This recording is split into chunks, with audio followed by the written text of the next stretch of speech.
Assalamualaikum. Jangan lupa like, comment, and subscribe. Bye.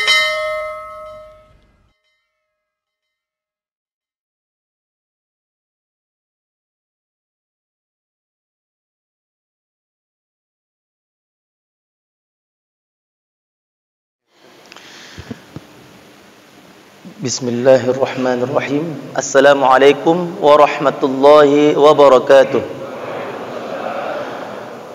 Alhamdulillahi rabbil alamin wal aqibatu lil muttaqin fala udwana illa 'alal zalimin.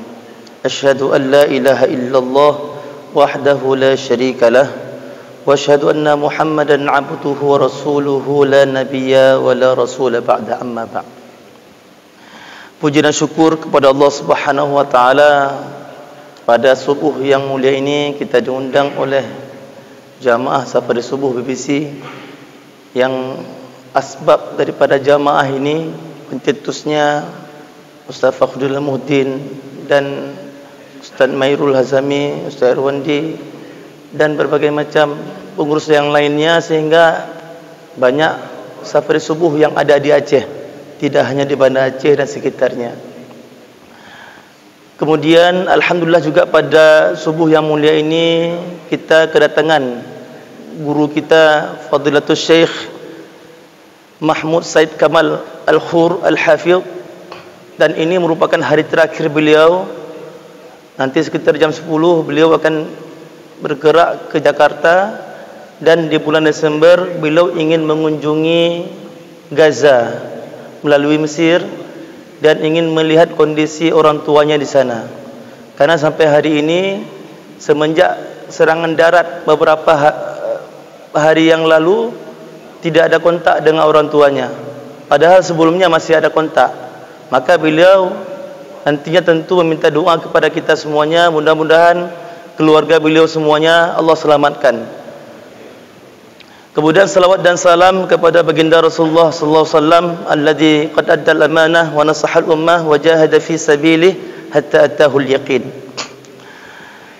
Hadirin wal hadirat yang dimuliakan Allah Subhanahu wa taala, sebelumnya saya perkenalkan beliau. Beliau pernah mengisi di BBC di Masjid Oman tahun 2018. Dan beliau merupakan seorang hafiz muda, umur 14 tahun sudah hafal 30 juz. Suara yang merdu dan merupakan santri berprestasi. Kemudian beliau merupakan pengajar di salah satu pesantren di Gaza dan imam masjid Abdullah Azzam yang beberapa hari yang lalu telah dihancurkan oleh Yahudi. Sampai hari ini 80% masjid di Gaza sudah hancur. 80% masjid-masjid di sana, sehingga azan-azan itu sudah sangat jarang kita dengarkan. Kemudian juga beliau memiliki 4 sanad qiraah. Dan tentu beliau telah melahirkan banyak sekali penghafal Al-Quran, baik di Gaza, di Turki maupun di Indonesia.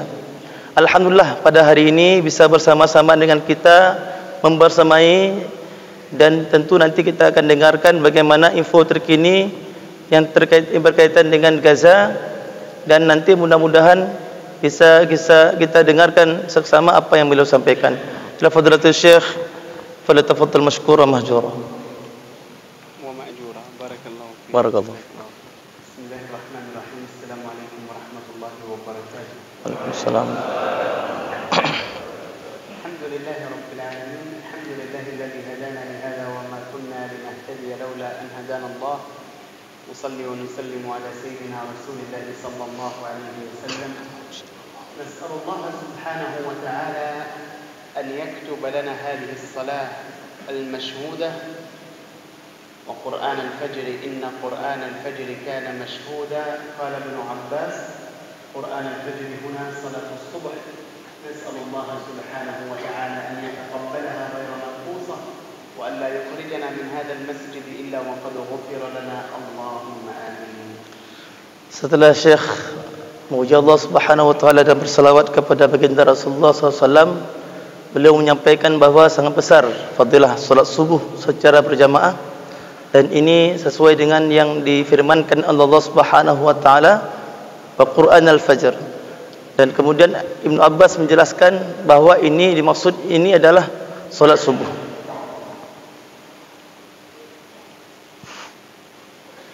اليوم يا كرام ال51 من الحرب الصهيونية على قطاع غزة. الآن ونحن نتحدث أكثر من 20,000 شهيد وأكثر من 40,000 جريح في قطاع غزة. Hari ini merupakan hari ke-51 Gaza diserang, dan ini merupakan korban yang paling banyak. Sampai hari ini telah ada sekitar 16,000 sampai 20,000 yang syahid, dan bahkan ada yang korban tidak bisa diambil karena berada di bawah runtuhan. Jadi pastinya belum bisa dipastikan. Kemudian jumlah korban luka-luka sekitar 40,000 orang. 70% نساء وأطفال. 250,000 وحدة سكنية أصبحت مدمرة كاملا، أصبحت تراب. 70% korban itu kebanyakan adalah wanita dan anak-anak. Dan ini memang disengaja dihancurkan apartemen yang besar-besar untuk agar banyak korbannya daripada anak-anak, daripada penduduk Gaza, dan juga 250,000 warga Gaza tidak mempunyai tempat tinggal karena mereka sudah dihancurkan semuanya. 100% من المستشفيات في قطاع غزة خرجت عن الخدمة وأصبحوا يجرون العمليات في ممرات المستشفيات أو في الطرقات وبدون بنج حتى العمليات الكبرى. 100% daripada rumah sakit itu sudah dihancurkan. Terakhir sekali kemarin rumah sakit Ashifa, rumah sakit bantuan daripada warga Indonesia, itu merupakan rumah sakit terakhir, dan hari ini apapun operasi-operasi ataupun pengobatan itu tidak lagi dilakukan di dalam rumah sakit tapi di jalan-jalan raya. الناس يعيشون منذ بداية الحرب بلا ماء ولا كهرباء ولا غاز ولا اتصالات ولا وقود، و1.5 مليون مهاجر إلى المدارس والمستشفيات. Dan كم sih? 1.5 مليون. مليون ماذا هذا؟ 1.5 مليون إنسان يتهجرون إلى المدارس والمستشفيات، ومنذ بداية الحرب وهم يعيشون بلا ماء ولا كهرباء ولا غاز ولا إنترنت ولا وقود. Jadi kata Syekh bahwa semenjak pertama sekali diserang Gaza itu dihancurkan, internet tidak ada, kemudian tidak ada stok makanan, obat-obatan, dan juga tidak ada diputuskan air, dan semua yang berkaitan dengan Gaza semua diputuskan, sehingga 1.500.000 itu dalam kondisi yang sangat memprihatinkan. المدارس التي تعتبر آمنة والمستشفيات التي تعتبر آمنة لحقهم الاحتلال الصهيوني وقصفهم هناك. Di sana ada sekolah yang memang menurut kita aman, yaitu sekolah PBB, dan juga ada rumah sakit yang memang menurut kita itu aman, tidak mungkin dihancurkan. Namun hari ini mereka menargetkan semuanya. Jadi kalau ada roket ataupun ada jet tempur itu tidak ada satupun tempat di Gaza itu yang aman, semuanya dihancurkan. الاحتلال الصهيوني يا كرام يقصف البيوت على ما هي عليه والناس تكون في داخلها نيام، يقصفها. فعندما أصبح هدنة 4 أيام خرجت الناس إلى بيوتها فوجدت أن هناك من القتلى أصبح عددهم من 14,000 إلى 20,000 مرة واحدة. 6,000 شهيد تحت الأنقاض كانوا لمدة أكثر من 15 يوم. Jadi ketika serangan ini yaitu melalui jet tempur dan menghancurkan apartemen-apartemen yang besar yang berlantai-lantai, sehingga banyak korban berada di bawahnya. Kemarin saya mengatakan jumlah syahid itu 16,000 orang. Terbaru saya dengar hari ini subuh ini sudah mencapai 20 orang. Karena 4 hari itu gencatan senjata yang disampaikan beberapa hari yang lalu, ini sudah masuk hari ketiga gencatan senjata. Maknanya ialah pengungsi-pengungsi yang tadinya berada di penampungan, mereka kembali ke rumah-rumah mereka, mengambil sisa apa yang ada di rumahnya, dan mayat-mayat yang tadinya belum sempat difardhu kifayahkan, kemudian difardhu kifayah dan akan dihitung kembali, ternyata sampai 20.000 orang yang syahid. لماذا تقاتلون إسرائيل ولماذا إسرائيل تقاتلكم؟ لماذا لا تعيشون بسلام؟ أو لماذا لا تتركون فلسطين لليهود؟ لماذا تعيشون لماذا لا تعيشون بسلام في الخارج في أوروبا وفي الأردن وفي مصر وفي لبنان وفي بلاد المهجر وخذوا من الأموال وخذوا من البنيان وخذوا ما شئتم ولكن اتركوا فلسطين لليهود. Kemudian ada yang mengatakan kenapa orang-orang Palestina tidak segera tinggalkan Gaza saja, tinggalkan Palestina saja dan berikan tanah Gaza ini, tanah Palestina ini kepada Yahudi, kepada penjajah Zionis. Kenapa kalian tidak mau hijrah saja ke negeri-negeri yang lain? Sehingga biarkanlah Yahudi ini hidup dalam kondisi aman, tentram dan damai, tidak ada orang-orang Islam di sana. هذه أسئلة كثيرا ما يسألها الناس الفلسطينيين. لا حيلة لا قوة لكم باليهود. اليهود أقوياء، عندهم تكنولوجيا وعندهم أسلحة وعندهم اتركوا لهم الأرض. ولكن الله سبحانه وتعالى كتب على المسلمين فريضة الجهاد في سبيل الله، والذي أخذ الفريضة فئة قليلة من الناس، ولا نخاف اليهود ولا غير اليهود بإذن الله سبحانه وتعالى.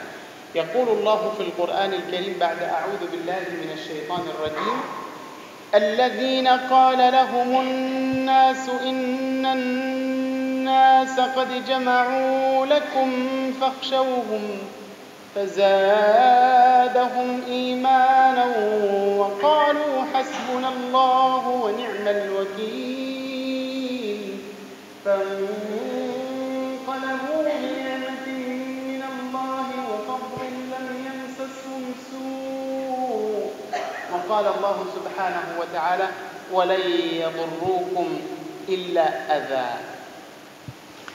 Mereka mengatakan kenapa orang-orang Palestina ini tidak tinggalkan Gaza saja. Ya, seakan-akan Syekh mengatakan bahwa mereka ini tidak membaca Al-Quran, tidak memahami perintah Allah Subhanahu wa taala di dalam Al-Quran bahwa ada fardu daripada jihad ini. Karena orang-orang Palestina, orang Gaza ini adalah darah pejuang, maka tidak ada satupun mereka yang takut kepada kematian dan tidak satupun yang ingin pindah ke negara yang lain, negara-negara yang aman. Kenapa? Karena mereka mengatakan hasbunallah wa ni'mal wakil. Cukuplah Allah Subhanahu wa taala hari ini sebagai pelindung kami. Ketika tidak ada satupun negara, tidak ada satupun orang yang bersedia membantu kami, maka masih ada Allah Subhanahu wa taala dan keimanan yang ada dalam diri kami. Inilah yang kemudian membuat mereka tegar dan kuat dan sabar pada hari ini. Maka kita pada hari ini mengatakan sabran di ahli Gaza sabran fa inna mau'idakumul jannah. Sabarlah orang-orang Gaza dengan sabar yang indah, karena sesungguhnya janji Allah Subhanahu wa taala kepada mereka adalah surga Allah Subhanahu wa taala. Ya kiram, al-ihtilal as-Suhyuni عنده روايات ماذا يريد أن يفعل بالمسلمين في غزة. مرة نلقي قنبلة نووية، ومرة نلقيهم في البحر، ومرة نحول غزة إلى تراب، ومرة ننقلهم على حسابنا إلى أوروبا. كل هذا يريدون أن يقطعوا ملة الإسلام من فلسطين.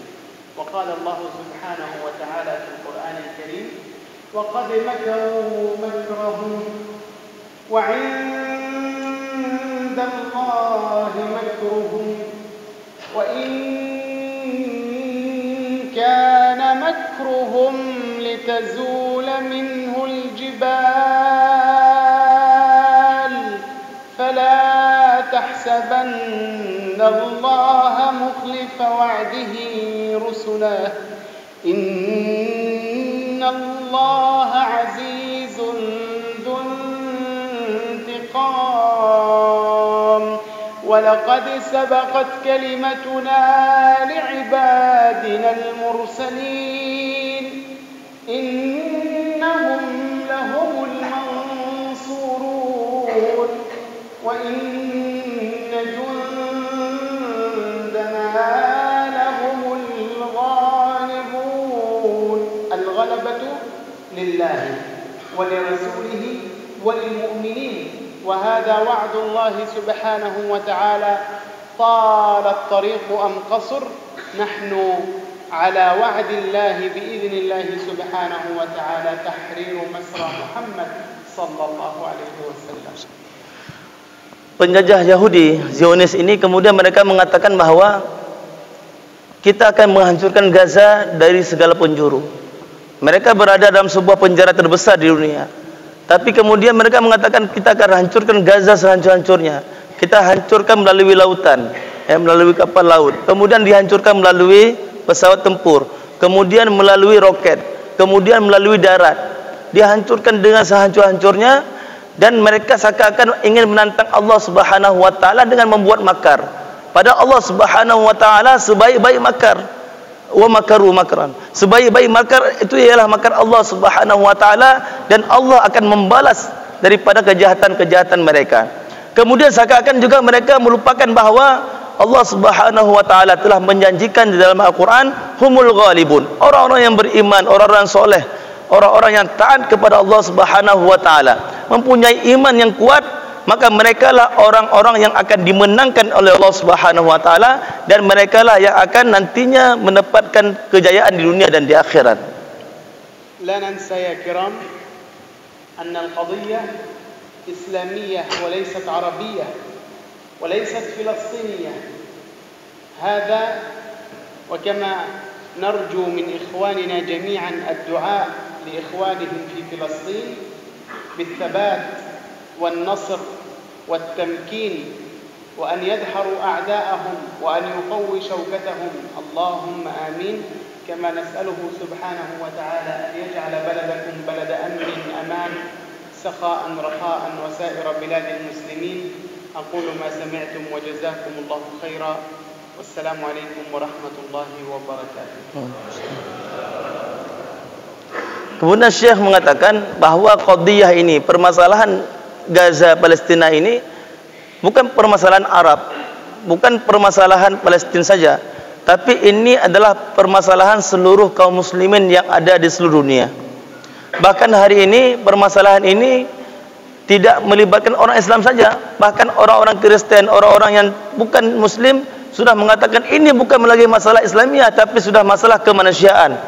Mereka telah membantai orang-orang Gaza, telah membantai orang-orang ini seperti membantai binatang saja. Jadi mereka membunuh siapapun, karena ada pemahaman dalam Yahudi ini selain daripada mereka itu ialah binatang dan boleh dibunuh. Dan harga di sana, harga nyawa itu sangat murah. Maka Syekh mengatakan minta doa daripada kita semuanya untuk diberikan, untuk kita doakan orang-orang Gaza mendapatkan kekuatan iman, keteguhan, sabat, ya, tidak goyang imannya, dan selalu bersabar dan berhusnuzon kepada Allah Subhanahu wa taala. Walaupun hidup mulia atau mati syahid. Inilah yang Syekh minta doakan kepada kita semuanya pada subuh yang mulia ini. Mudah-mudahan Allah Subhanahu wa taala menangkan Baitul Maqdis dan kemudian bebaskan Baitul Maqdis daripada penjajahan Yahudi. Ya, ini saja yang disampaikan oleh Syekh. Dan sebelumnya saya ingin sampaikan bahawa berkaitan dengan Gaza, Gaza ini merupakan penjara terbesar yang berada di atas bumi ini. Dia dikelilingi oleh tembok rasial, ya, tembok yang dibuat sangat tinggi dan sangat dalam ke bawah, sehingga kalau ada orang-orang Gaza yang ingin ke Mesir, mereka membuat terowongan itu lebih dalam daripada 20 meter ke bawah tanah. Untuk apa? Untuk bisa menjadi jalur penghubung bawah tanah dari Gaza ke Mesir.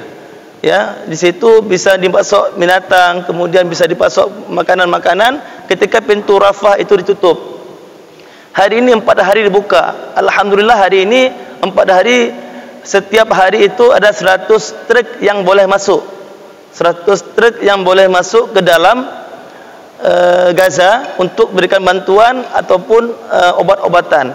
Dan yang luka-luka itu boleh bawa keluar. Dan kemudian Israel ingin menyembelah Gaza menjadi 2, Gaza Selatan dan Gaza Utara.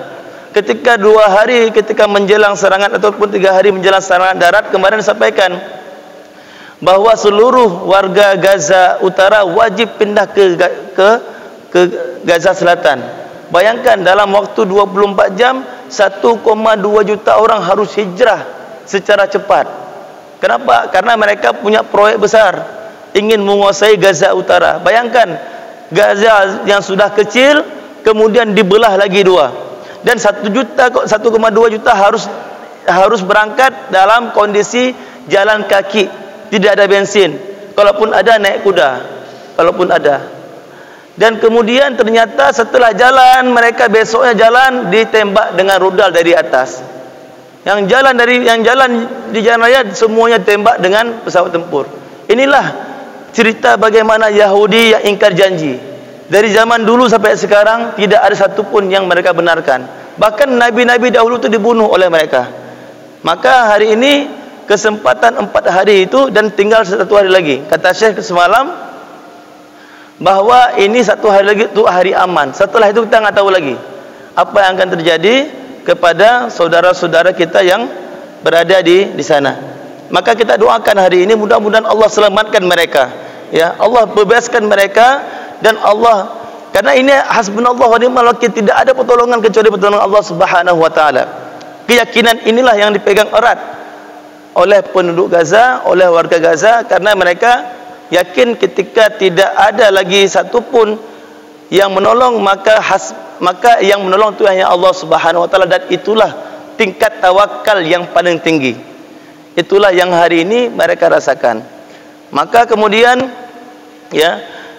Gaza itu yang sudah kecil dipindahkan ke Gaza Selatan, mereka kemudian hari ini mengatakan tidak mau pindah. Mereka tetap di tempatnya sendiri. Kalaupun ditembak, tembak syahid. Kemudian kemana ada rumah sakit Bantuan Indonesia, rumah sakit Ashifa. Menurut kita itu rumah sakit adalah tempat yang paling aman. Tapi ternyata rumah sakit ini juga diserang dan dikatakan di bawah rumah sakit itu ada terowongan Hamas, ada markasnya Hamas. Nah, itu fitnah semata. Kemudian mereka itu hanya sebagai alibi untuk bisa menyerang rumah sakit. Bayangkan anak-anak yang sedang tidur di rumah sakit ditembak. Ya, lagi berada di rumah sakit ditembak. Dokter-dokter disuruh keluar dalam kondisi telanjang. Ada kepala rumah sakit ditelepon, Anda segera keluar daripada rumah sakit, biar kita negosiasi. Beliau nggak mau turun. Kalau turun, beliau mengatakan, kamu ingin bunuh saya di dalam ruang operasi, jangan bunuh saya di luar, kata beliau. Dan hari ini itu banyak korban sekali. Kemarin saya dapat informasi bahwa ada anak 4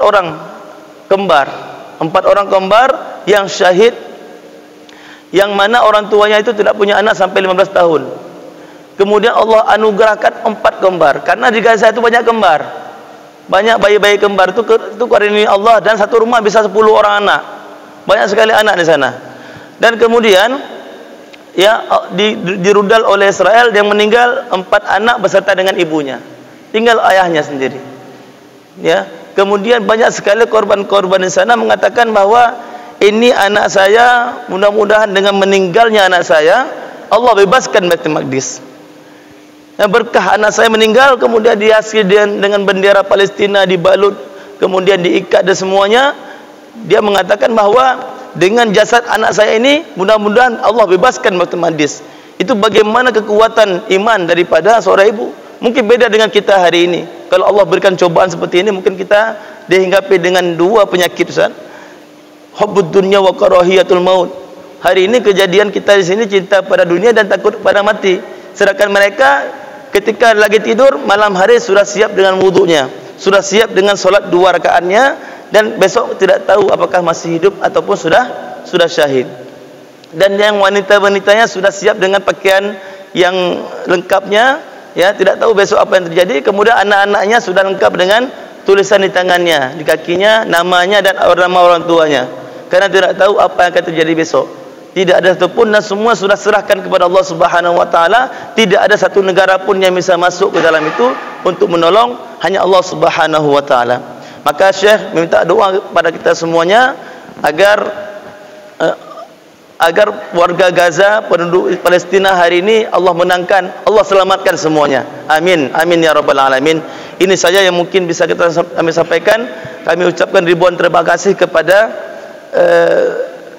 hadirin wal hadirat yang berhadir. Pada akhirnya saya ingin mengucapkan satu buah hadis daripada Maimunah, hadis yang sangat viral, hadis yang sangat lengkap. Beliau mengatakan bahwa terkait dengan Baitul Maqdis, ya Rasulullah, berikanlah kami fatwa yang berkaitan dengan Baitul Maqdis.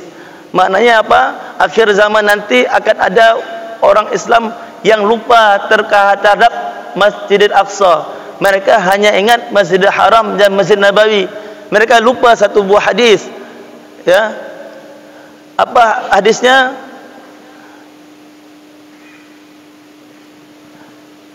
Tidak diperbolehkan untuk bersusah payah kita mengunjungi masjid-masjid kecuali 3 masjid. Ya. La tushaddur rihal illa ila thalathatil masajid. Tidak diperbolehkan bersusah payah kecuali kita berangkat ke 3 masjid. Masjidil Haram. Itu hadis Nabi SAW. Bersusah payah kita ke Masjidil Haram. Kemudian yang kedua Masjid Hadza, yaitu Masjid Nabawi. Yang ketiga Masjidil Aqsa. Kalau kita harus bersusah payah untuk bisa ke sana, untuk bisa mengunjungi ke sana. Kenapa? Fadilah yang sangat banyak. Sehingga dikatakan, ya, aftina ya Rasulullah, berikanlah kami fatwa berkaitan dengan Baitul Maqdis, berkaitan dengan Masjid Aqsa. Apa fatwa Rasulullah? Utuhu, datangilah dia, ya, dan wasallu fi, dan solatlah dalamnya. Jadi siapapun yang mengaku dia Muslim, maka kita ini diperintahkan oleh Allah, oleh Rasulullah untuk berkunjung ke sana, ke Baitul Maqdis, dan solat 2 rakaat. Ya, sesungguhnya solat di sana 2 rakaat solat di sana seperti pahalanya 1000 rakaat solat di tempat yang lain. Ya, di hadis yang lain itu berpahala 500. Kemudian barang siapa yang solat di Masjid Nabawi itu berbanding 1000, dan siapa yang solat di Masjidil Haram berbanding 100.000 dibandingkan dengan solat di masjid-masjid yang lainnya. Ini fadilah yang sangat besar. Sehingga kemudian Maimunah mengatakan, bagaimana kalau sekiranya kami enggak sanggup, saya enggak sanggup ya Rasulullah untuk pergi ke Masjidil Haram, Masjidil Aqsa? Maka Rasulullah menjawab, ya, kalau engkau enggak sanggup ke sana, maka berikanlah zaitan, berikanlah hadiah, yaitu minyak, sedekah minyak untuk menerangi Masjidil Aqsa. Ini ada perintah daripada Rasulullah SAW, yaitu bagaimana kita hari ini berjuang mengumpulkan dana donasi untuk membuat Masjidil Aqsa tetap terang benderang, membantu saudara-saudara kita di sana. Karena nanti di akhir zaman orang akan lupa bahwa Masjidil Aqsa ini adalah kiblat yang pertama kaum muslimin. Kita lupa bahwa ini kiblat kita, ini kemuliaan orang Islam, kemuliaan daripada kaum muslimin. Maka pada hari ini, pada subuh yang mulia ini, ya, kita mengajak semuanya untuk berjihad. Jihadnya ada 2, wajahidu fi sabilillah bi amwalihim wa anfusihim, dengan harta dan jiwa. Hari ini kawan-kawan kita, saudara-saudara kita, ikhwah kita di sana berjihad dengan badannya, dengan jasadnya, dengan jiwa raganya. Hari ini kita jihad dengan apa? Dengan harta kita, dengan sedekah kita yang kita berikan kepada mereka. Alhamdulillah, Dai Peduli hari ini sudah membuka dapur umum. Dibuka bulan Oktober dan November kepada warga ataupun pengungsi yang kemarin disalurkan di 2 bulan Oktober dan November. Itu sebanyak 4.000 pengungsi diberikan makanan gratis. Dapur umum dibuka oleh Dai Peduli. Dan kemudian Syekh mengatakan nanti kita akan datang ke sana untuk memantau langsung bagaimana pengungsi-pengungsi ini dapat makanan. Dan ini perintah Allah Subhanahu wa taala, ya, untuk memberikan makan kepada orang-orang yang miskin, kepada orang yang apa-apa. Apalagi saudara kita ini berada dalam penjara terbesar, tidak ada makanan, tidak ada obat-obatan dan sebagainya.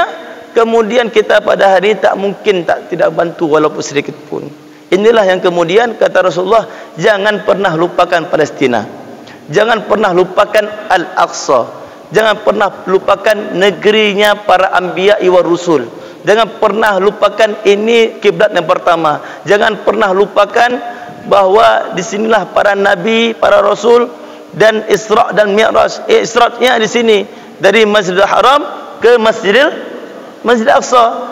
Syekh kemarin mengatakan, kenapa Allah tidak langsung saja dari Masjidil Haram langsung ke Sidratul Muntaha? Kenapa harus singgah dulu, solat dulu 2 rakaat di Masjidil Aqsa? Kenapa? Ini menandakan diantaranya hikmah ialah jangan pernah lupakan kiblat yang pertama. Jangan pernah lupakan bahwa kita pernah solat menghadap ke sana. Ini yang merupakan pelajaran yang bisa disampaikan kepada kita. Mudah-mudahan nanti kita bisa membantu seikhlas kita. Berapapun yang siap, nanti Syekh akan langsung memberikan hadiah, yaitu syal, kepada kita siapa yang ingin bersedekah kepada saudara kita yang ada di sana. dan Allah, dan kemudian Syekh nanti akan mendoakan kepada kita semua yang berhadir pada hari ini. Baik. Ada. Nanti ada remote rekeningnya, ya. Ini tidak bisa diputar fokusnya. Ya, nanti kita dari panitia boleh siap dibagikan itu kartu komitmennya, boleh dikirimkan melalui remote rekening, dan nanti Syekh sendiri yang akan mengantarkannya nanti bulan Desember insyaallah. Sebelumnya saya ingin tanyakan, siapa yang siap solat 2 rakaat di Masjid Aqsa? Siapa yang siap? Solat 2 rakaat di Masjid Aqsa. Siapa yang siap? Semua siap ya? Takbir. Takbir. Takbir. Kita niatkan dari awal, saya ingin Masjid Aqsa, saya ingin solat di sana 2 rakaat solat di sana berbanding dengan 500 pahala solat di masjid lain ataupun 1000 di masjid yang lain. Niat dulu dalam hati kita. Kemudian setelah itu kita bantu mereka seberapapun yang ada. Ya, berapapun yang ada, dan kita membuka donasi, boleh langsung, boleh transfer.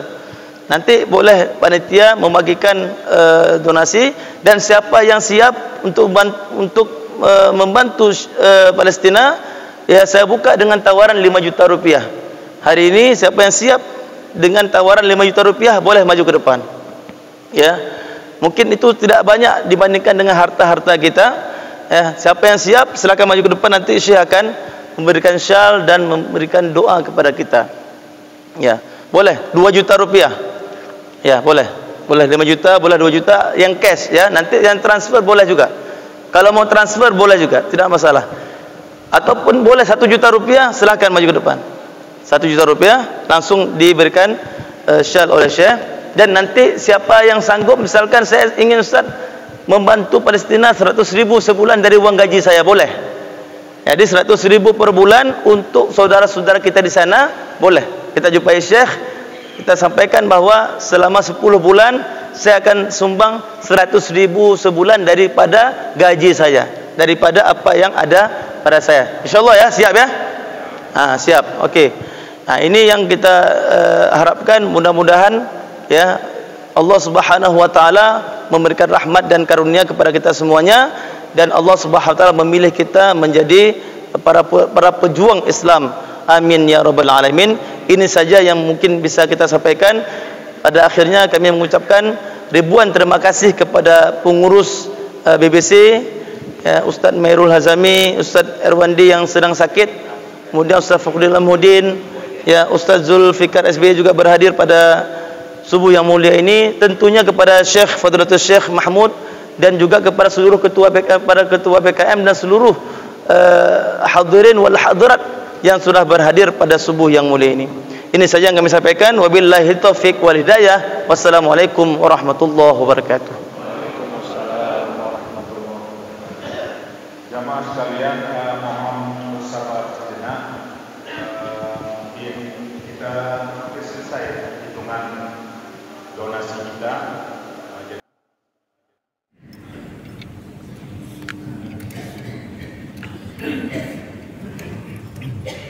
Bismillahirrahmanirrahim. Assalamualaikum warahmatullahi wabarakatuh. Alhamdulillah, alhamdulillahirabbil alamin. Wassalatu wassalamu ala asyrafil anbiya'i wal mursalin wa ala alihi wa sahbihi ajma'in. Amma ba'd.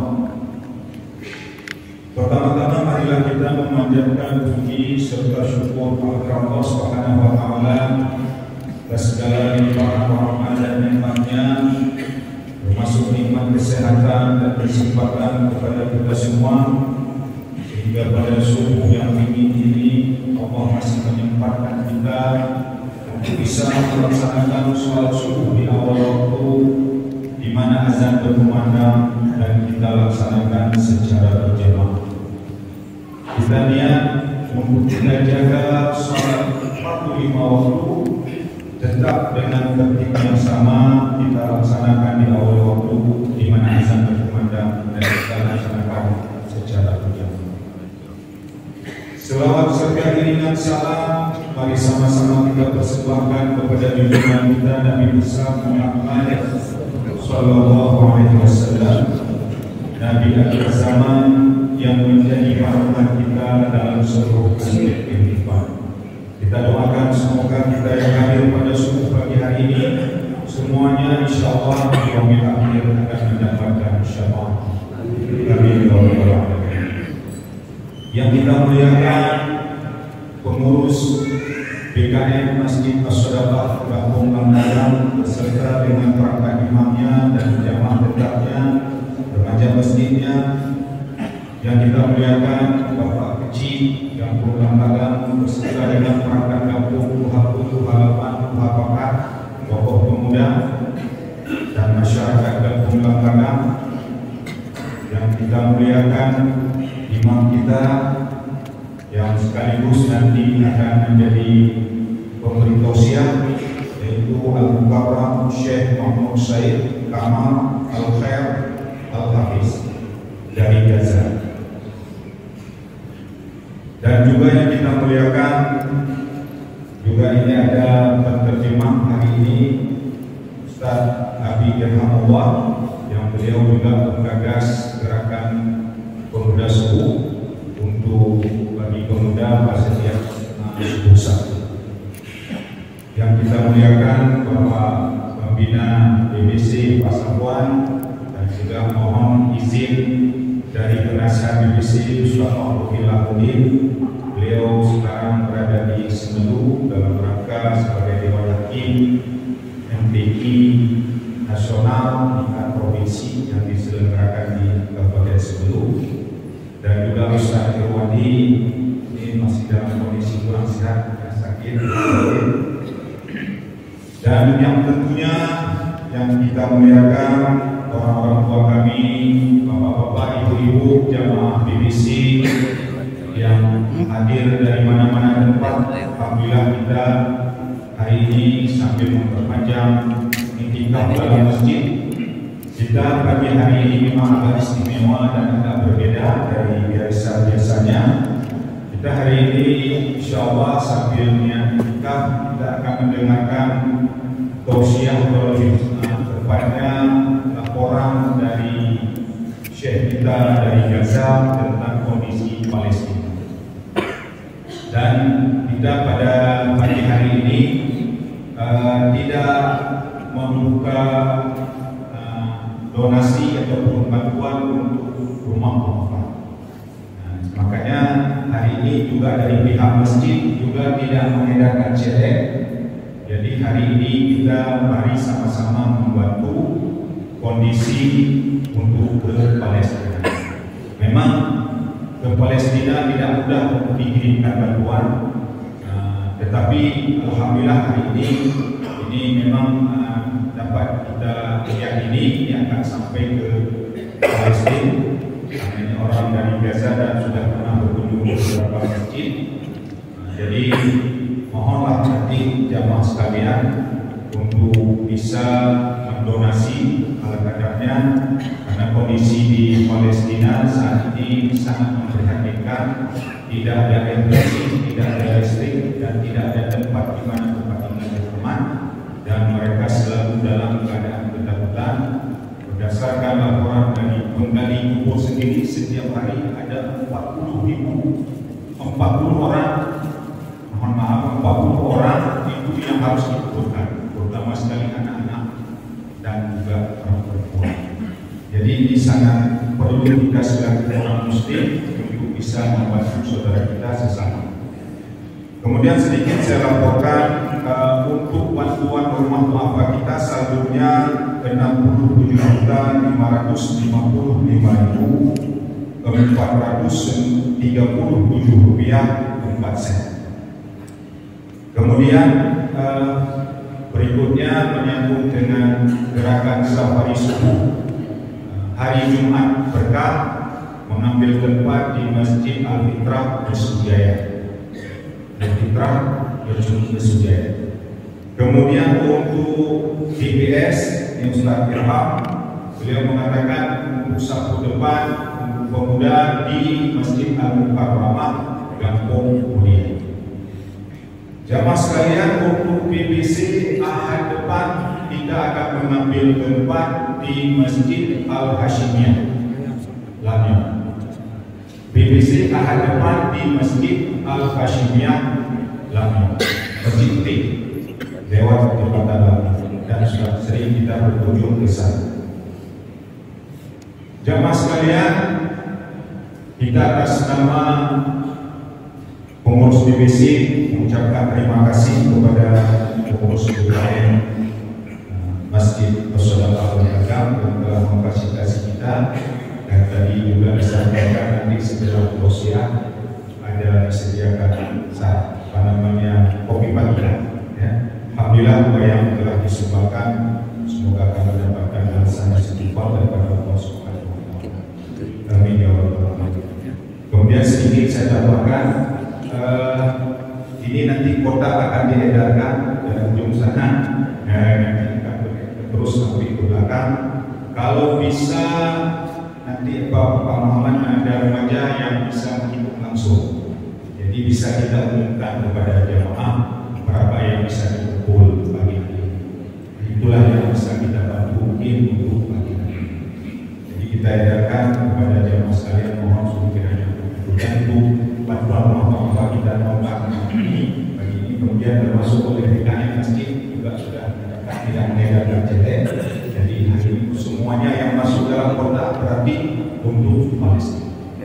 Demikian kita persilakan ini kepada Ustaz Ilham selaku berterjemah, dan kita tidak lama mungkin sekitar sebelum syuruk sudah selesai. Hadanallah wa iyyakum ajma'in. Assalamualaikum warahmatullahi wabarakatuh.